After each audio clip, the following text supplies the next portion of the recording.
يلا بينا النهارده نعمل احلى زبادي لسحور رمضان بطريقه سهله وبسيطه. مكونين بس هيطلعوا لي الزبادي المتماسك دوت بالشكل اللي انتوا شايفينه ده بطريقه سهله وبسيطه جدا. يلا نشوف الطريقه مع بعض.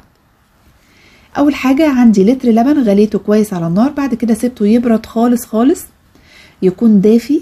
بعد كده هحط عليه زبادي بلدي.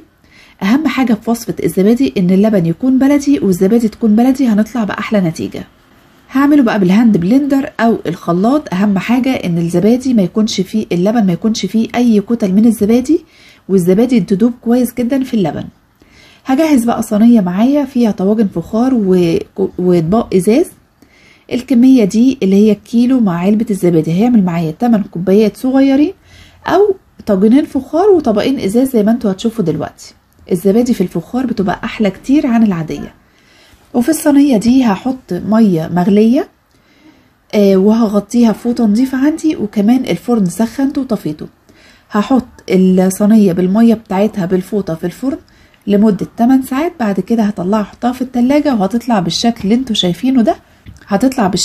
شايفينه ده متماسكه جدا، وكمان طعمها حلو قوي.